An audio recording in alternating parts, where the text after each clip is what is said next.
अस्सलाम वालेकुम my YouTube family and मेरी फेसबुक फैमिली। आई होप आप लोग बिल्कुल ठीक ठाक होंगे और मैं भी बिल्कुल ठीक ठाक हूँ आप लोगों की दुआओं से और अल्लाह की दुआ से। तो आपने पिछले ब्लॉग में देखा होगा कि मैं घर की क्लीनिंग वगैरह मतलब घर की नहीं किचन की क्लीनिंग कर रही थी और मेरी जो किचन का जो कारपेट है ना वो फट गया था, बहुत बेकार हो गया था। तो मैंने सोचा यहाँ पे मुझे उसे कारपेट को चेंज कर देना चाहिए। तो मैं कारपेट लेके आई थी और मैं काफ़ी दिन से वहाँ सेट नहीं कर पा रही थी। फिर मैंने सोचा चलो अब सेट कर देते हैं। तो सिर्फ मैंने कल के ब्लॉग में जो था ना उसे सेट किया था और आपसे कुछ बहुत ही प्यारी प्यारी बातें भी करी थी। आई होप आपको वो बातें समझ में आई होंगी, अच्छी लगी होंगी। अच्छी लगी हो तो बहुत सारा प्यार देना मेरी ऑल वीडियोस को भी, क्योंकि हम बहुत ही अच्छी अच्छी बातें करने वाले हैं। अच्छा, आज मैं कुछ ऐसे रिश्तों के बारे में बात करने वाली हूँ जो कि रिश्ते के बीच में ना एक हम बाउंड्रीज सेट करते हैं कुछ रिश्तों के बीच में। अब वो चाहे रिश्ते माँ बाप के हों, हस्बैंड वाइफ के हों, माँ बेटी का हो या बाप बेटे का हो या आपके फ्रेंड्स का हो। कुछ ऐसे रिश्ते जो भी होते हैं ना, हम उसमें क्या होता है हमें एक बाउंड्रीज सेट करनी चाहिए। तो बहुत से क्या होता है ना, इन बाउंड्रीज का जो मतलब होता है ना वो उसे गलत समझ लेते हैं। हम उन्हें ये लगता है कि हम रिश्तों के बीच एक ऐसा बैरियर, एक ऐसी हद जो कि हम सेट कर रहे हैं जो कि गलत है। लेकिन ऐसा बिल्कुल भी नहीं है, उसका कोई गलत मतलब नहीं होता है कि हम इस तरह की कोई गलत हद उस पे सेट कर रहे हैं, कोई ऐसी बाउंड्रीज लगा रहे हैं। ऐसा कोई मतलब नहीं होता। लेकिन इस तरह की बाउंड्रीज सेट करना एक अच्छी बात है कि अगर हम किसी रिश्ते को लेके एक लिमिट्स रखें, क्योंकि बहुत से रिश्ते ऐसे होते हैं कि जब अगर हम उस पर लिमिट्स नहीं रहते ना तो वो लिमिट्स से आउट ऑफ हो जाते हैं और जिससे बहुत ज़्यादा प्रॉब्लम्स होती हैं। वैसे ही एक रिश्ता होता है ससुराल वालों का बहू के साथ। जब एक नई नई बहू आती है, सब चीज़ें एक अलग अलग होती हैं। लेकिन एक अगर बहू भी एक इस तरह का जो रिश्ता है, एक ऐसी बाउंड्रीज अपने ससुराल वालों के बीच और अपने बीच लगाए तो वो बहुत अच्छा होता है। क्योंकि इसका मतलब ये नहीं, जैसे कि मैंने अभी बोला कि कोई बैरियर नहीं है, लेकिन एक हर रिश्ते की एक हद होती है, एक लिमिट्स होती है, एक लाइन होती है। हमें वो चीज़ करनी चाहिए। तो उसमें हमें क्या करना चाहिए, एक हेल्दी बाउंड्रीज लगानी चाहिए। ये नहीं कि नेगेटिव्स या कुछ भी ऐसी, अरे ससुराल तो ऐसा है, अरे वैसा है, ऐसा नहीं।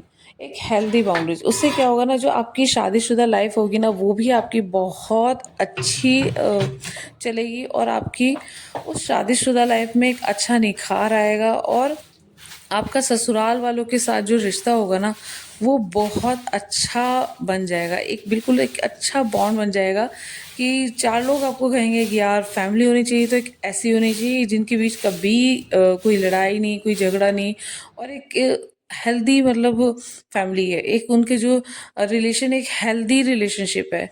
तो ये चीज़ इस तरह की एक बाउंड्रीज होनी चाहिए। लेकिन अक्सर ना लोग बाग उन हेल्दी बाउंड्रीज को ना गलत ले लेते हैं।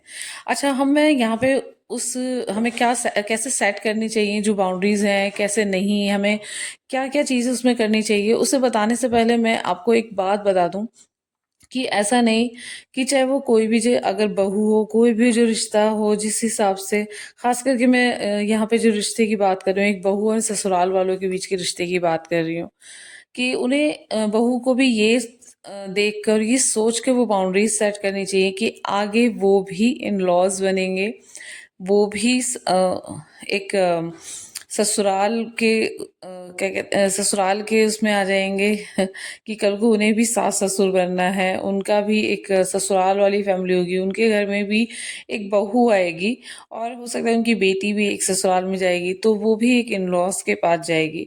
तो इस तरह की उन्हें एक हेल्दी बाउंड्रीज सेट करनी चाहिए और वो हेल्दी बाउंड्रीज क्या है वो मैं आज आपके साथ डिस्कस करने वाली हूँ। अच्छा, मैं आपसे एक बात पूछती हूँ, क्या आप चाहती हैं जब कल आप भी एक सास बनेंगी, एक इन लॉज वाली आपकी फैमिली होगी, तो क्या आप चाहती हैं कि कल को आपका बेटा और बहू आपको ऐसे ट्रीट करें कि बस जो उम्मीदें आपको अपने बेटे और बहू से होगी ना, वही उम्मीदें आज आपके इन लॉज को भी आपसे और आपके शौहर से हैं? कल क्या होता है ना, कल जब आप सास बनेंगी, आप चाहेंगी कि आपका बेटा, आपकी बहू अच्छे तरीके से आपसे बात करे, आपका ख्याल रखे, आपको टाइम दे, आपकी ज़रूरतों का बहुत ध्यान रखे, आपकी बीमारी में, आपकी खाने पीने का ख्याल रखे। उसी तरह ना आपको भी अपने बहू और बेटे का ख्याल रखना है, और बहू और बेटे को भी अपने जो इन लॉज हैं उनका ख्याल रखना है, अपने माँ बाप का ख्याल रखना है बेटे को भी। क्योंकि ये जो रिश्ता होता है ना, ये एक ऐसा बॉन्ड होता है इस रिश्ते में कि जितना आप इसे अच्छे से संवारेंगी उसी तरह से ये और निखरता चला जाएगा। शादीशुदा ज़िंदगी बिल्कुल इतनी खूबसूरत बनाने के लिए ना, शादी के कुछ सालों तक तो आपको सब्र करना पड़ेगा। क्योंकि अक्सर ऐसा होता है ना कि कुछ चीज़ें, लाइफ है ये, कुछ ना कुछ होता ही रहता है, लेकिन उसमें आपको क्या करना है, आपको सब्र करना है, आपको बर्दाश्त करना है, आपको सब्र से काम लेना है। इस बात का आपको यकीन रखना है कि जो आप सब्र कर रही ना तो वो आपके शौहर से छुपी हुई है, ना ही वो जो बातें हैं ना आपके अल्लाह से छुपी हुई हैं। आपको अपने आप को ना अपने ससुराल वालों के साथ कंप्लीट छोड़ दें। बिल्कुल सारी बातें बहनें मेरी ये कहती हैं ना कि उनके शौहर अपने घर वालों से ज़्यादा मोहब्बत करते हैं, ना ये सोचें कि आपसे मोहब्बत नहीं करते। असल में जो मोहब्बत वह आपसे करते ना वो अलग है, और जो मोहब्बत वो अपने घर वालों से करते हैं वो अलग है। इन दोनों मोहब्बतों को मिक्स ना करें। मोहब्बत जो है ना वो अपनी बीवी से करते हैं, उसको वो एक्सप्रेस नहीं कर पाते। बहुत सारे मर्द ऐसे होते हैं जो बहुत सारे ऐसे शौहर के ऐसे होते हैं कि वो अपनी बीवियों से जो मोहब्बत करते हैं ना, मगर वो एक्सप्रेस नहीं कर पाते। दूसरी तरफ जो बीवी होती है ना, वो हमेशा ये चाहती है कि शौहर उससे उसकी मोहब्बत का इजहार करे, लेकिन अक्सर क्या होता है ना, बहुत कम शौहर होते हैं कि जो ऐसे जज्बात एक्सप्रेस कर पाते हैं। अच्छा, क्या होता है ना, कुछ शौहर ऐसे होते हैं जो कि अपनी मोहब्बत आपके सामने ना इजहार नहीं कर पाते, उसे एक्सप्रेस नहीं कर पाते हैं। लेकिन ऐसा मतलब, इसका ये मतलब नहीं है कि वो आपसे मोहब्बत नहीं करते या वो आपका ख्याल नहीं करते। ऐसा बिल्कुल भी उसका कोई मतलब नहीं है। कुछ घरों में जो मर्द होते हैं ना, मर्द के ऊपर ना ही घर वालों का ना ही उसकी जिम्मेदारियों का काफ़ी ज़्यादा प्रेशर होता है, और बीवी जो है ना, ना वो इसी बात को लेके चढ़ना शुरू कर देती है, जैसे हमारे शौहर के ऊपर सारा प्रेशर डाला हुआ है, हमारे शौहर के ऊपर सारी जिम्मेदारियां डाली हुई हैं, जिसकी वजह से हमारे शौहर हमें टाइम नहीं दे पाते। ऐसा ना बिल्कुल ना सोचें, क्योंकि बल्कि जो शौहर होते हैं ना उनके पास बहुत जिम्मेदारियां होती हैं। उनकी जो जिम्मेदारियां होती हैं ना, उन्हें बांटने की कोशिश करें, उनकी हेल्प करें, उन्हें देखें कि वो किस तरह से आपकी आपकी ख्वाहिशात पूरी करने के लिए बाहर जाते हैं, सारा दिन काम करते हैं, फिर उसके बाद वो ये सारी चीज़ें देखते हैं ना, तो उससे क्या होता है ना, रिश्ते हमारे ख़राब होने लगते हैं। सारी उम्र एक जो बेटा होता है ना, वो माँ बाप उनके साथ रहता है, और उनके भाई बहन उनके साथ में रहते हैं। लेकिन फिर कुछ टाइम बाद क्या होता है ना, जब बीवी आ जाती है तो बीवी को भी उसे टाइम देना होता है, अपनी फैमिली को भी देना होता है। लेकिन जब ये रिश्ते आते हैं तो फिर घर वालों को ही लगने लगता है कि अरे बेटा तो बदल गया है, अरे बीवी को ही सारा टाइम देता है। तो घर वालों को भी ये चीज़ सोचनी चाहिए कि हम ऐसा ना सोचें। भाई उसकी भी फैमिली है, वो उसे भी टाइम देगा, उसके भी बच्चे हैं, उनको भी टाइम देगा। तो सारा टाइम वो आपको ही नहीं देगा। तो दोनों तरफ से ये चीज़ें अगर साथ में चलती रहेंगी ना, तो कभी भी जो रिश्ते होते हैं ना वो खराब नहीं होंगे। इन जो जो मुश्किलात होती हैं, जो मुश्किलें होती हैं ना, उनसे कभी भी वो ऐसे फंसेंगे नहीं मुश्किलों में। तो अच्छा, क्या होता है कि कभी-कभी ना हम बच्चों को इन मतलब रिश्तों से दूर करने लगते हैं। दादा-दादी का प्यार नहीं मिलता है उन्हें, या नाना-नानी का तो मिल रहा है, लेकिन दादा-दादी का नहीं मिल रहा है। तो जिस तरह से नाना-नानी का प्यार बच्चों को चाहिए होता है ना, उसी तरह से दादा-दादी का भी प्यार बच्चों को चाहिए होता है। तो कोशिश करें बच्चों को ना ऐसे रिश्तों से दूर ना करें। अब रही दूसरी बात कि जैसे कि अब रिश्ते हैं, जॉइंट फैमिली सिस्टम होता है ज़्यादातर बहुत सी फैमिलीज़ में। तो और ख़ासकर क्या, हम मुस्लिम फैमिलीज़ में तो यही चीज़ होती है। तो देवरानी जेठानी सब साथ में रहते हैं, तो उनके साथ अपना अच्छा बॉन्ड रखें, क्योंकि आगे लाइफ में आपको उनके साथ बहुत सारी चीज़ें शेयर करनी होती है। दूसरी बात, जब आपके और आपके हस्बैंड के बीच अगर कोई भी बात होती है तो उसे चिल्ला के बात ना करें, इतना शाउट ना करें कि क्योंकि जब जॉइंट फैमिली होती है तो सबके रूम एक साथ होते हैं, आसपास होते हैं, तो ऐसा ना हो कि एक रूम से बाहर आवाज़ जाए और वो आपसे पूछने आ जाए। तो कोशिश करें कि अगर आपके और आपके बीच में कोई भी बात होती है तो उसे इतनी धीरे बात करें कि आपके रूम से बाहर ना जाए, शाउट ना करें, चिल्लाएं ना उन पे। तो ये चीज़ें अपने रिश्ते में लेके आए ज़रूर। इनको लाने से आपके रिश्ते में बहुत निखार आएगा। वो ये सारी चीज़ें जो होंगी ना, वो धीरे-धीरे आपके रिश्ते को ना बाउंड, जो एक अच्छा बाउंड होता है ना, वो बनाती चली जाएँगी।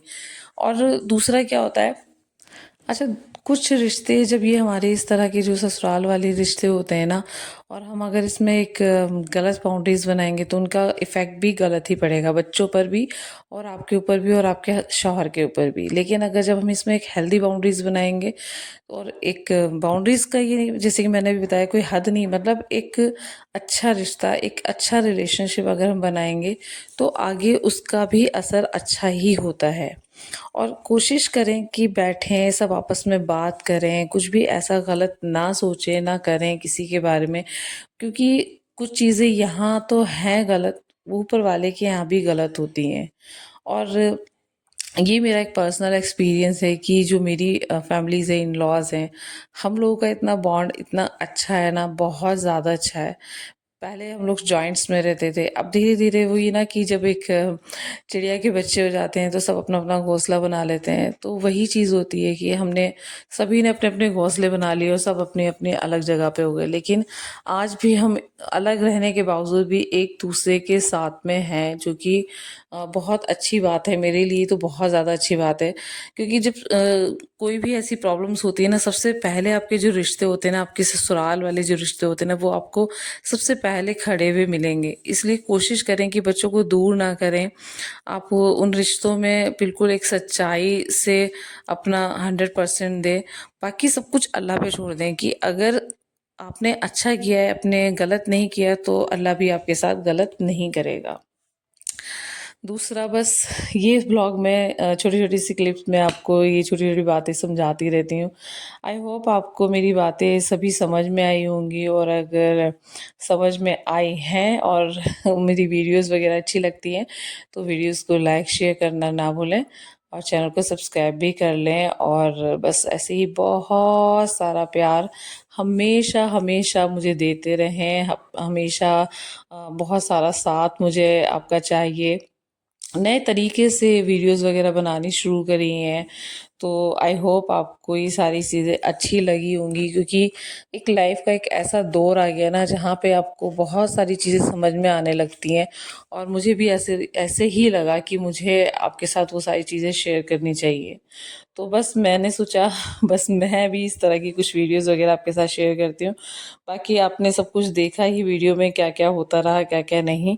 और आगे भी बहुत सारी चीज़ें आपके साथ शेयर करूँगी। इंशाल्लाह आपको बहुत पसंद आएँगी मेरी वीडियोज़, बहुत अच्छी लगेंगी। अच्छी लगें तो बस एक थम्स अप, क्योंकि उसका कोई भी खर्चा नहीं होता है। और यहाँ तक आ गए तो चैनल को सब्सक्राइब भी कर लें। तो मिलते हैं नेक्स्ट वीडियो में, तब तक के लिए बाय, अल्लाह हाफ़िज़।